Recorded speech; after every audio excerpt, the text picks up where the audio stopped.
A few months ago, we got the bombshell news that Henry Cavill was leaving The Witcher show on Netflix, that no longer would he be playing Geralt, a role that he called his dream role, because the writers and all the people at Netflix didn't respect the source material. They were bastardizing, they were making it a complete and total joke, and he had had enough. He was walking away. And in the weeks following, we started to hear more things coming out about the people that run The Witcher, that these people don't care about the books, they don't care about the games. In fact, they actively hate and mock the source material. That was one of the big reasons Henry Cavill left. You even saw this petition out there that's nearly at 300,000 signatures for people asking them to bring Henry Cavill back and fire the woke writers' room. And now, as we're getting closer and closer to the launch of Blood Origin, which it looks like the critics already don't like The Witcher Blood Origin, the fans have already made their voices heard with the massive downvotes of all of the promotional material. Now The Witcher showrunner Lauren Hissrich is once again desperately trying to convince fans to come and give The Witcher another chance, despite the fact that Henry Cavill left, despite the fact that they've butchered the source material constantly.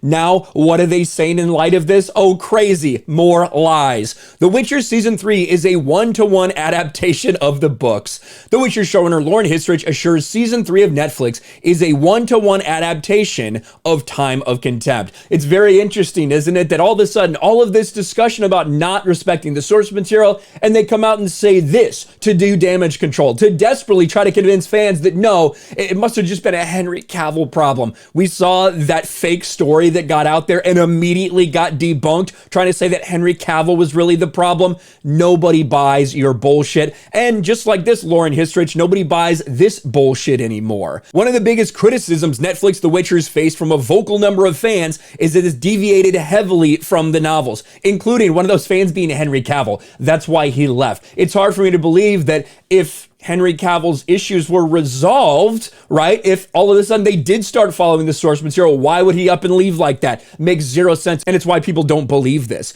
Showrunner Lauren Hissrich recently assured that the next season will follow the novels closely and will be nearly a one-to-one adaptation. Speaking to Entertainment Weekly, Hissrich explained, what's so interesting is that Season 3 to me is the closest thing we've done to a one-to-one adaptation of the books. Obviously, we can't do every page, but Time of Contempt gave us so many big action events, plot points, defining character moments, huge reveals. There's so much to do. We're able to really stick close to the books. And of course, what else are they trying to do to desperately get people to tune in?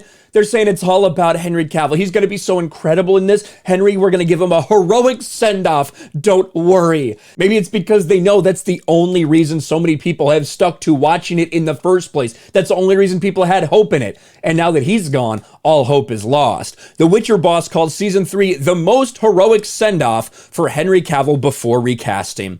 Henry's given so much to the show, and we want to honor that appropriately. You should have thought about that for the first 2 seasons. The Witcher Season 3 wasn't written as a send-off for Henry Cavill, who's been starring since its inception. But now that Cavill's officially stepping down, which would be filled by Liam Hemsworth, series creator and showrunner Lauren Hissrich says Season 3 feels like the most heroic send-off for their lead that they could muster. Henry's given so much to the show, we want to honor that. And that repeats the quote we talked about earlier about sticking so close to the source material. The writer-producer continues, Geralt's big turn is about giving up neutrality and doing anything that he has to do to get to Ciri. And to me, it's the most heroic send-off that we have, even though it wasn't written to be that. Geralt has a new mission in mind when we come back to him in Season 4. He's a slightly different Geralt than we expected. Now, by the way, that's an understatement. And we know that Henry Cavill, just like he did when he got fired as Superman, he handled it with class for sure, didn't shit on anybody. But obviously with all the noise that's come out from former writers, from people there that were working on The Witcher, we now know the reason Henry Cavill left. It was because they didn't respect the source material, because the people there hate what they're actually working on. They want to subvert it for their own identity politics purposes. If you look at the social medias of the people that are in that writer's room, it's pretty easy to see the people with pronouns and activism labeled just directly in their bios. Of course, those people weren't going to do an actual good adaptation of The Witcher. And now that Henry Cavill's gone, they are panicking. Netflix, they know that what they have coming out, Blood Origin, the spinoff that people are supposed to get excited about, that's going to be a disaster. Witcher Season 3 will likely be the lowest rated season they have because people are not going to tune in knowing that Henry Cavill left because of what they did to this series. Let me know your thoughts about all this in the comments section below. Smash a like button, subscribe to the channel, ring the bell for notifications, share this video out there, and I'll talk to you later.